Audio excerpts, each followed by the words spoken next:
你得多说，联系你吧，你呀了我，谢呗。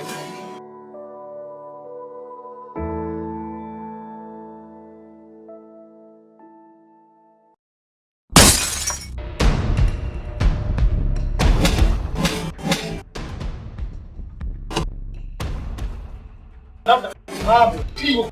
你干呀？干什么？站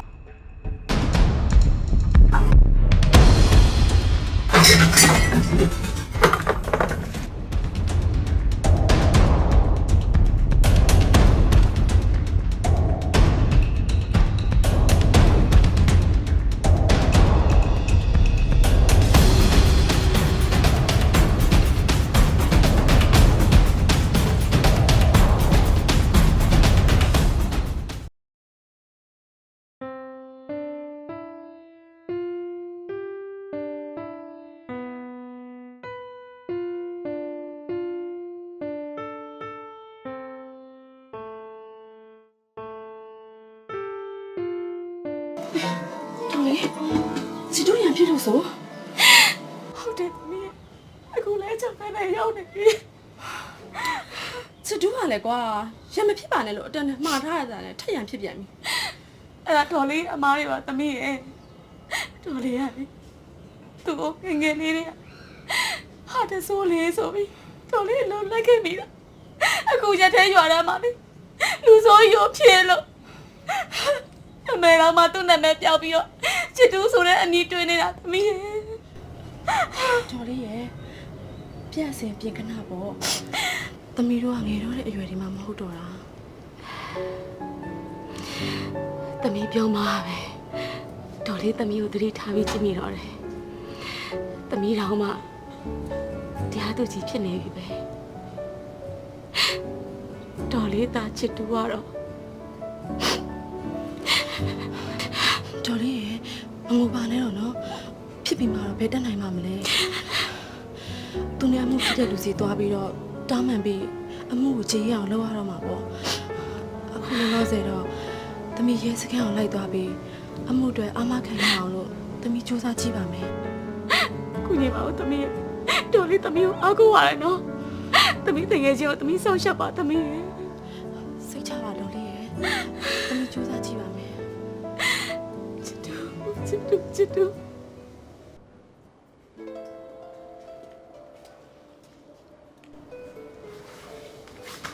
ဟာတော်လား你ဘာလို့လိုက်လာလဲဟာငါမလိုက်လာတော့ဒေါ်လေးလိုက်လာမှာလားဘာလဲ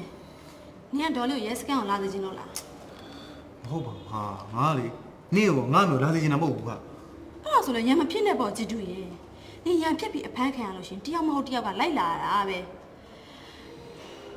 နင်ကိုတန်ရောစင်ရှိရလို့ဆိုလို့ငါနဲ့ဒေါ်လေး2ယောက်ပဲရှိတာနင်ကိုတရွက်ကလုံးရလေကဲတော့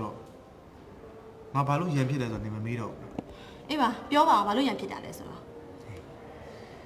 လောကမှာလေငါတန်မိုးအထားဆုံးနဲ့ငါအချစ်ဆုံးပါလေငါအမေနဲ့နေမဲရှိတာအေးတရွက်ကလုံးမကောက်တကဘာလုံးကဘာပဲပြောနေမဆိုင်ငါအမေနဲ့နင့်ကိုလာမထီးနဲ့ငါတကောင်းမှခွင့်မလို့ဘူးချစ်တူရဲ့နင်ငါနဲ့ဒေါ်လေးကိုဘယ်လောက်တိချစ်တယ်ဆိုတာငါအသိဆုံးပါဒါပေမဲ့လောကမှာလူတွေပြဋ္ဌာန်းထားတဲ့ပြဋ္ဌာန်းချက်တွေအများကြီးရှိတယ်နင်ဘလောက်မှန်အဲ့ဒီပြဋ္ဌာန်းချက်တွေနဲ့နင်မကိုက်ညီမှုဆိုရင်နင်ရဲ့အမှန်တရားလူတွေကအသိမပြုမှာမဟုတ်ဘူးငါပြောချင်တာကလူတွေပြဋ္ဌာန်းထားတဲ့အတိုင်းနင်နေပါအဲ့ဒါဆိုရင်နင်ရဲ့အမှန်တရားတွေကိုအသိမပြုလာနိုင်မယ်အေးပါငါနေပါမယ်ဟုတ်ပြီလားချစ်တူနင်ကအဲ့ဒါပဲမသိရလည်းမဟုတ်ဖ ೇನೆ ကဲပါနောက်ငါ့ကိုရမ်းမဖြစ်ပါဘူးလို့ခရီးပေးနော်ခရီးပေးပါချစ်တူနင်အရင်တော့လည်းနည်းနည်းခရီးမပေးနဲ့ဟာတေချာစဉ်းစားပြီးမှခရီးပေးဟုတ်တယ်ငါတေချာစဉ်းစားပြီးတော့ခရီးပေးတာဟုတ်ပြီလားအေးပါနင်စကားနေမှတ်ထားနောက်တစ်ခါပြဿနာဖြစ်လို့အဖမ်းခံရရင်ငါနင့်ကိုမကဲ့ဘူးအခုငါနဲ့ခင်တဲ့လူကြီးလူကောင်းတွေသွားပြီးတော့နေ့တော့အာမခံရအောင်အခုညီသွားတောင်းရအောင်မယ်နင်ဒီမှာတေချာနေခဲ့နော်စိတ်ချပါအဲ့ဒါငါသွားပြီ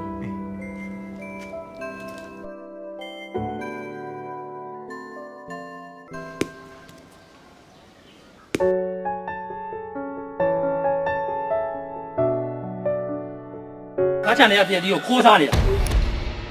ဒီမဦးလေးဦးလေးရောက်ချနေရတဲ့ဒီကိုခိုးစားနေရမဟုတ်ခူးစားနေတာ ဟာကွာမင်းကငါမသိအောင်ခိုးစားတာလဲခိုးစားတာနဲ့အတူတူပဲကွာ ဦးလေးရောကျွန်တော်တို့တောင်းစားတော့ကျွေးမဟုတ်လို့လား ဘာဖြစ်လို့ကြွေးရမှာလဲဒီတရတရတန်ဖို့ကဘယ်လောက်ရှိတယ်ဆိုတာမင်းသိလားငါတရတရကိုရောင်းစားနေတာကွာ သိစရာမလိုပါဘူးကိုယ့်ဘာကိုတက်ခူးစားလို့ရပဲဦးလေးချနေရတဲ့ဒီမစားလေဒင်းမြင့်ချနေရတဲ့ဒီတောက်ခူးစားလို့ရပဲအဲ့တော့ပါ အောင်မတော့တော့ဒီကတိုးသွားလိုက်တာဘာလုပ်လဲရ ဟဲ့သွားမကိုပြန်ပေးလိုက်စမ်းဘာလို့ပြန်မလဲ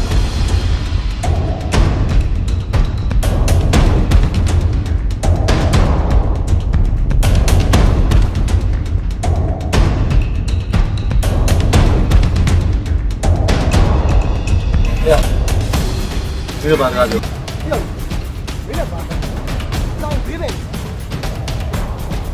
ငါနဲ့တော်ရနဲ့ ဝါဆန်းမှာပါ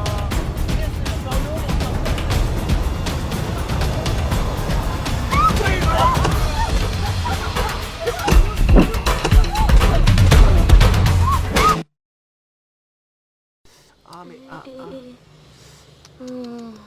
တရားတော်များတာပဲတားရင်ညနာမှလည်းဖူးရောင်းနေရပဲတားကလေအမေစကားဆိုရင်ဘယ်တော့မှနားမထောင်ဘူးဖြစ်ကနေရှင်ရန်ဖြစ်လိုက်တာပဲထိုးလိုက်ကြိတ်လိုက်တာပဲအများနဲ့တယောက်ဆိုတော့ငါသားလေးပဲခံရတာပေါ့ အမေမသိလို့ပါအဲ့ကောင်လေးကလေတော်တော်လည်းပြီးစားစကားပြောတာအဲ့ရောက်တာပြီးလိုက်တာ တားလေတော်တာကိုထိလို့ရှိရင်လုံးဝမခံဘူးနော်တော်တော့တော်ချစ်တာပဲ နေရတယ် အေးအမေကတောက်ထမင်းခုံကိုစောင့်နေတာတားရဲ့ ဟောအမေခွန်ကြီး 嗯， တက်သားနေတာလေ 好吧，行，好吧。啊，好吧，哎，好嘛，到了哪里？安迪，来怎么啦？ဒီမှာလေးတားသူရရှိတဲ့အကြောင်းနဲ့အန်တီကိုပြောပြနေတာ။ကဲသမီးတကယ်ကျသမီးနဲ့ဆက်ပြီးတော့ပြင်ဆင်လိုက်တော့အဲ့ဒီညစာတော့တာချက်လာအောင်မနော်။ဟုတ်ကဲ့အမေ။ကဲ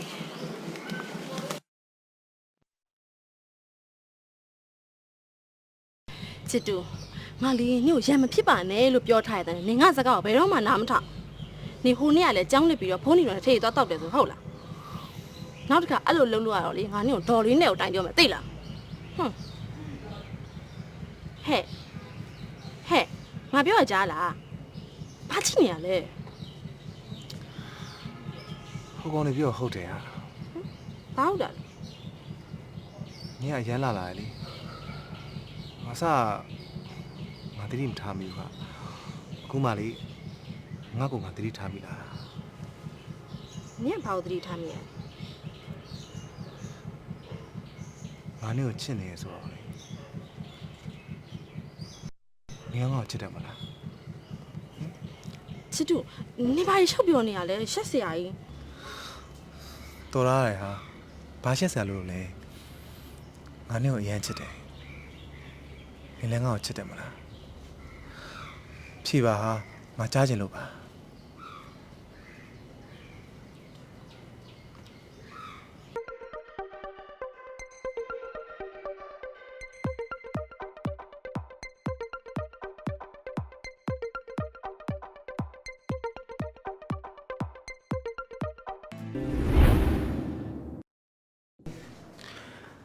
ငါတကယ်ကြည့်ပေးပါတော်တာ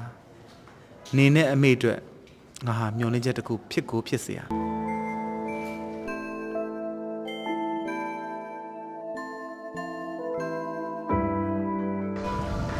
ချစ်တူ ဟင် နင်ဒီလိုပဲနေနေရောမှာ ဟာဒီလိုမင်းတို့ဘယ်လိုနေရမှာလဲဟာ ။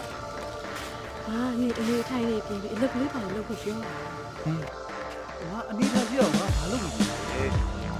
ဘာလို့အောင်လဲဒီတနေနေတဲ့အချိန်တောက်ချပြောပါတော့ ငါမလေးဒီအမျိုးကိုလုပ်နေပြီးတော့တကယ်ချင်းနဲ့ပြောမယ်စားမယ်တောက်မယ်ဒါပဲကြည့်ရအောင် ။ပြောအကြောင်း။နေရတော့ဘာလဲလဲချစ်တူ။နေအခုလည်းစိုးပြီ။နေနေအင်းချမ်း။ဟာချစ်တူဆိုပြီး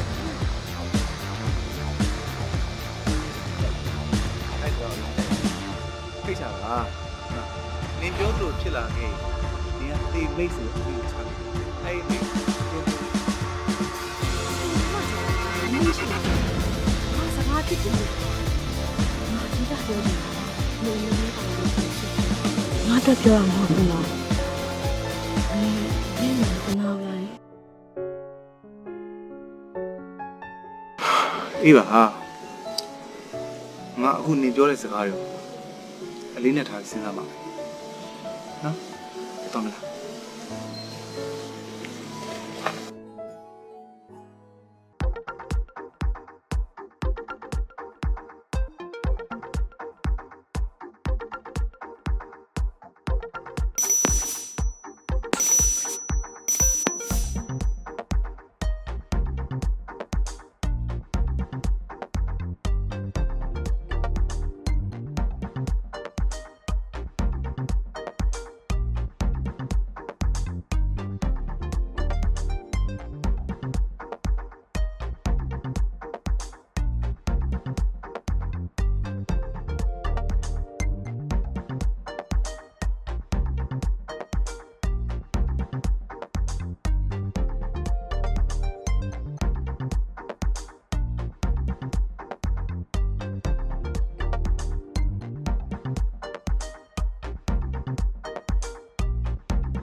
လိုချင်တာအကုန်ရတယ်ဆိုပေမဲ့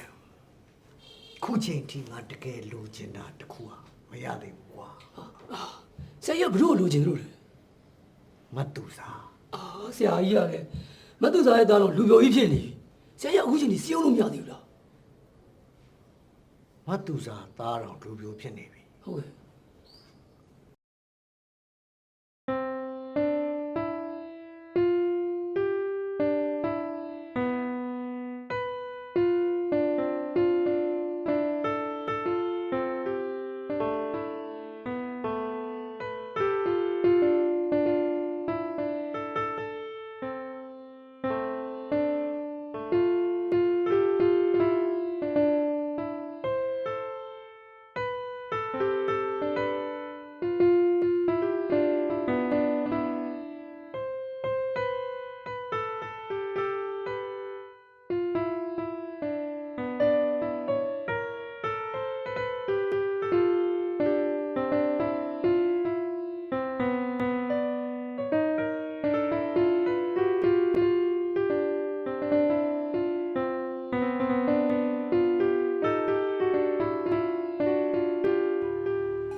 ကောင်းရှုပ်နေလို့ တာခေါင်းရှုပ်နေတယ်။ဘာတွေခေါင်းရှုပ်နေလဲ။မင်းပြပြပါဦး တော်လားပြောတယ်မင်းသူ့ပြောမဟုတ်ဘူးနော်အမေကတနာရီမင်းဟုတ်တယ်ဒါတော့ကျူးပြီးဆောက်ရှောက်တယ်ရပါမယ် ။မပင်မမအောင်တားရေ။အမေတို့လေဒီလိုပဲဆက်ချုပ်တဲ့အလုပ်နဲ့တက်တန်လုံးလုပ်ကြစားတော့လာတယ်။တာဘာမှပူစရာရှိလို့လေ အဲ့လိုလည်းမဟုတ်ဘူး။ဒါအခုကျွေးရလား။ဒါတလည်းပြန်လို့လို့ပြေးနေတာ။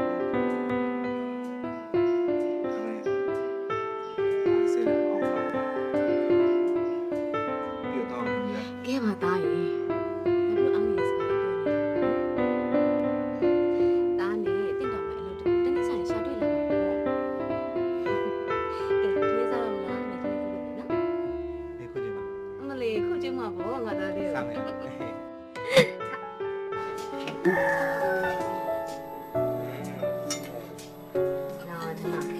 လေးရအင်းကျော်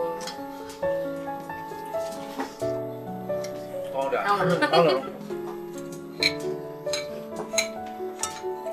ကျေးဇူး ဟုတ်ပါလား ကောင်းတာပါ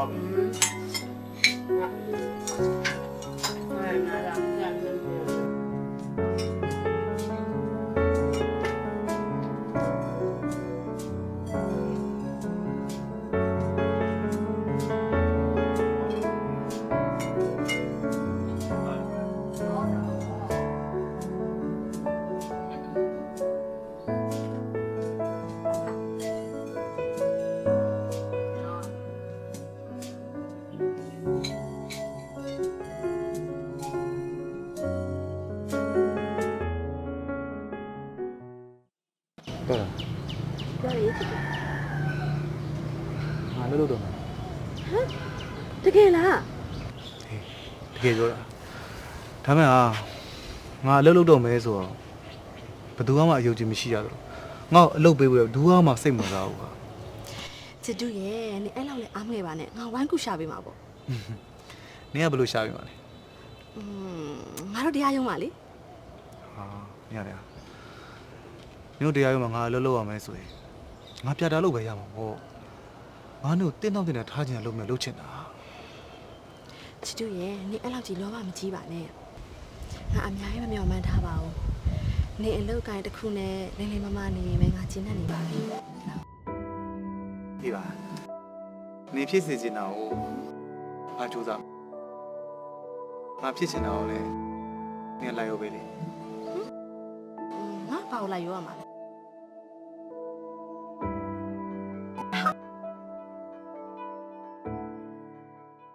ဟောချစ်တူးတော်ပြန်လာပြီမင်းကတော့ဥကိုတီးမှာမဟုတ်ဘူးကွာဥနာမည်ကဥပခန့်တဲ့မင်းမိနေကငယ်တငယ်ချင်းပေါ့ကွာ ဟောဟုတ်ကဲ့ ဒါနဲ့မင်းအလုပ်လိုက်ရှာနေတယ်ဆို အော်ဟုတ်ပါရဲ့ ဥစီမှာအလုပ်လာလုပ်ပါလားကွာမင်းကိုတစ်လား2သိန်းပေးမယ် ဒါသာနှစ်သိန်းတော့ ဩမတ်သူစားရဲ့ခလေးအလုပ်လုပ်ချင်တဲ့ဟာလုပ်ပါစေသူအဲ့ဒါလို့အလုပ်လုပ်ချင်စိတ်ရှိတာကိုပဲကိုရီးယားဝမ်းသာရအောင်မှာကဲဘလို့လဲချစ်တူးလုပ်မလား လုပ်ပါပေါ့ဦးကြီးလုပ်မယ် အဲ့ဒါဆိုတနေ့လာနေအလုပ်စားစင်ကွာ ဟုတ်ကဲ့ဗျာ ဥပြန်လာအောင်မယ် ဟုတ်ကဲ့ဗျာ မတ်သူစားပြန်လာအောင်မယ်နော် ဟုတ်ကဲ့ တာ ဗျာ အမေကိုဘာမှမတိုင်မင်မဲနဲ့ဘာဖြစ်လို့အလုပ်လက်ခံလိုက်တာလဲတာရဲ့ မင်းကလေဟိုလာစားနှစ်သိန်းကြီးတော့ပေးပါလေမေအမေလည်းကြားရတာနဲ့ တခြားမှလှုပ်ရှားပါလားတာရဲ့ မင်းကလေဒါတခြားမှအလုပ်သွားရှာမယ်ဆိုဒီလိုလာစားဘယ်လိုရမှာလဲအမေသိပါရဲ့မင်းကတော်လုပ်ချင်တော့မယ်နော် ကဲပါ အဲ့ဒါအမေချစ်တာအမေမိုက်စားပဲတမင်းခုချစ်နော် ကျင်းပါပေါ့ချဲ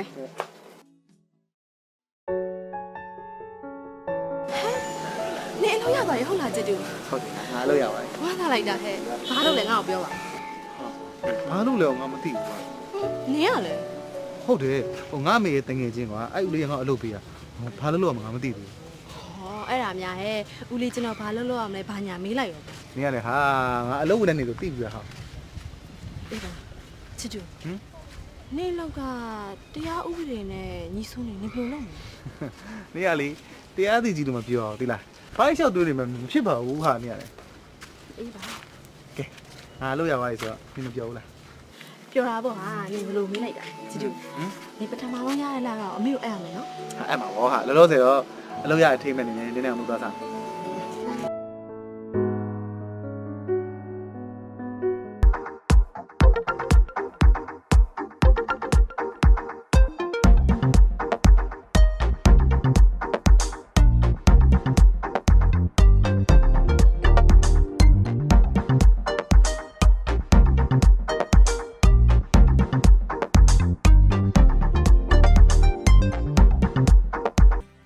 ဒါတော့တားတဲ့အလုပ်တွဲလုပ်ရမယ်ဥရဲ့တပည့်တွေပဲဟုတ်ကဲ့တယောက်ကတော့ဦးသမီးလေးကိုကြောင်းသွားကြည့်တယ်ဦးကလည်းတားအမေလိုပါပဲခလေးတယောက်ဖိမဟုတ်ဆိုးဘူးပါတားအမေနဲ့ဦးနဲ့က ငယ်တွေကတယောက်နဲ့တယောက်ကတော်တော်တန်ရောစင်ကြီးကြတာကွာသားမေအိမ်အောင်ကြသွားပြီးမှဦးတို့မတွေးပြကြတော့တာအခုချိန်မှာတော့သားတို့သားမိကိုစောင့်ရှောက်ရမယ့်တာဝန်ဟာဦးတာဝန်လို့ကိုခံယူထားတော့ ဒီပါဦးကျွန်တော်တားလို့ကျွန်တော်မကြိုက်ဘူးကျွန်တော်ကလည်းမရှိဘူးချစ်တူလို့ပဲ ခေါ်တယ်မင်းမကြိုက်နဲ့ခေါ်တော့ပါအပြောရတော့မင်းအမေလိုပဲเนาะမာရီကြောကြီးပဲအလုပ်ကတော့ဦးဆောင်ကြည့်အောင်ပါဗော စောင့်ကြည့်ပါဦးဦးလေးစိတ်တိုင်းညဖြစ်စေရမယ်ဦးလေးပေးတဲ့တောင်းဝင်ကိုကျွန်တော်ခြေပေါ်ထမ်းဆောင်ပါမယ်